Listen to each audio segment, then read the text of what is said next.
우리가 잠들기 위해 먹는 약물, 즉 수면약은 정확히 어떤 작용을 할까요? 이 약물들은 세대를 거치며 점점 더 정교해졌지만 여전히 자연스러운 잠과는 조금 다른 방식으로 작동합니다.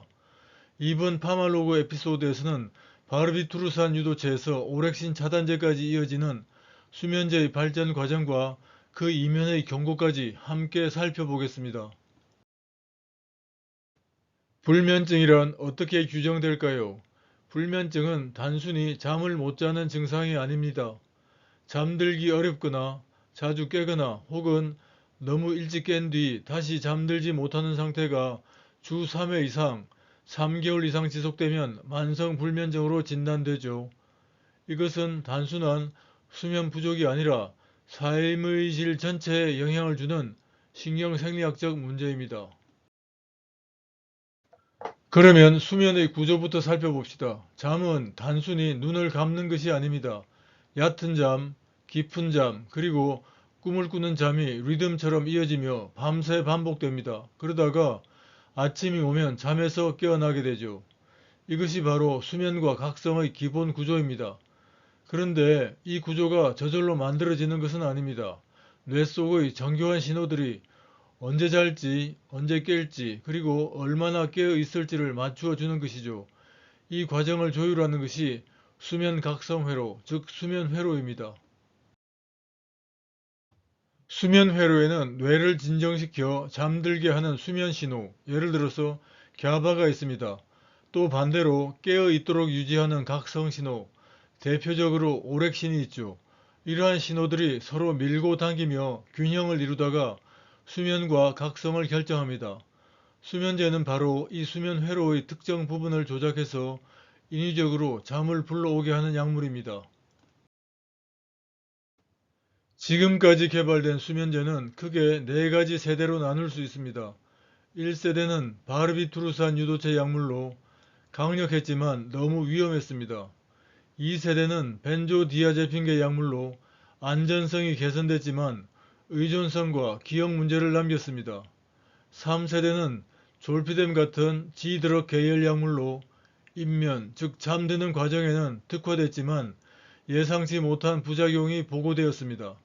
그리고 최근의 4세대는 멜라토닌 유사작용제와 오렉신 차단제로 수면 구조와 각성 회로를 직접 조절하는 새로운 접근을 보여주고 있습니다. 이제부터 각 세대별 수면 약물의 특징과 그 문제점을 살펴보겠습니다. 1세대 수면제는 바르비투르산 계열 약물이었습니다. 처음에는 단순한 화학 합성물이었지만 우연히 그 유도체에서 강력한 수면 효과가 발견되었습니다. 1903년 베로날이라는 이름으로 최초의 화학적 수면제가 세상에 나오게 되었죠. 하지만 곧 치명적인 한계가 드러났습니다. 호흡을 억제해 사망에 이르게 할 수 있었고 치료 용량과 치사량 사이의 간격이 너무 좁았습니다. 말 그대로 칼날 위를 걷는 처방이었던 것입니다. 그래서 오늘날 바르비투르산 유도체는 일반적인 불면증 치료에서는 거의 사용되지 않습니다. 1950년대와 60년대에 들어서면서 갸바라는 억제성 신경전달 물질과 그 수용체의 작용이 밝혀지기 시작하였습니다. 이런 학술적 발전을 토대로 등장한 것이 바로 벤조디아제핀 계열 약물입니다. 이 약물은 갸바A 수용체에 작용하여 신경 흥분을 완화시키고 수면을 유도하죠. 1960년대 디아제팜을 비롯한 이 계열 약물은 혁신적 수면제로 전 세계에 확산되었습니다. 이들은 수면 유도뿐만 아니라 불안 완화, 항경련 그리고 근육 이완 효과까지 갖추며 다목적으로 사용되었죠. 무엇보다도 바르비투르산 유도체에 비해 호흡 억제 위험이 낮아 안전하다는 평가를 받았습니다. 하지만 곧 장기 사용 시 내성과 의존성이 생기고 인지 기능 저하와 사고 위험이 보고되기 시작한 것입니다.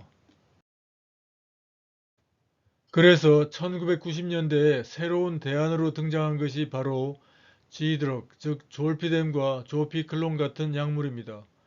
이 약물들은 구조는 벤조디아제핀과는 다르지만 갸바-A 수용체의 알파-1 서브 유닛을 포함하는 소위 BG1 서브 유닛과 선택적으로 작용합니다.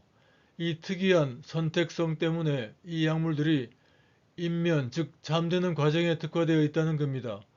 덕분에 잠들기 힘든 사람에게 큰 도움이 되었고 작용 시간이 짧아 상대적으로 안전하다고 여겨졌습니다. 하지만 곧 기억이 끊긴 채 이상 행동을 하거나 수면 운전, 그리고 수면 섭식 같은 부작용들이 보고되기 시작한 겁니다. 즉 안전성을 강화하려는 3세대 수면제도 결국 예상치 못한 새로운 위험을 가지고 있었던 것이죠. 그 사이 학문적으로 두 가지 중요한 발견이 있었습니다. 첫째, 멜라토닌과 생체시계의 연구 결과 수면은 단순한 스위치가 아니라 낮과 밤의 리듬에 의해 조율된다는 사실이 밝혀졌습니다. 둘째, 오렉신 신경계 발견의 결과 오렉신이 각성을 유지하는 핵심 신호임이 드러난 것이죠. 이러한 연구들을 바탕으로 개발된 것이 4세대 수면제인 것입니다. 대표적인 약물로 멜라토닌 유사작용제는 밤낮의 리듬을 맞춰주고 오렉신 차단제는 각성 신호를 끊어줍니다. 이제 수면제는 뇌를 강제로 끄는 약이 아니라 수면 회로의 리듬과 균형을 조정하는 약으로 진화하고 있는 것입니다. 특히 이런 기전은 기존 수면제처럼 갸바 수용체에 의존하지 않기 때문에 인지 기능이나 중독 위험이 상대적으로 적은 것으로 평가되고 있죠. 마무리하겠습니다. 세대를 막론하고 모든 수면제는 결국 빌려온 잠을 제공해주는 약이라는 점입니다. 즉 근본적인 수면 문제를 해결하는 것이 아니라 뇌의 회로를 잠시 조정하는 것일 뿐이라는 것이죠. 다음 파말로그 에피소드에서는 각 세대별 수면제에 관해 보다 자세한 이야기를 하겠습니다. 함께 해주셔서 감사합니다.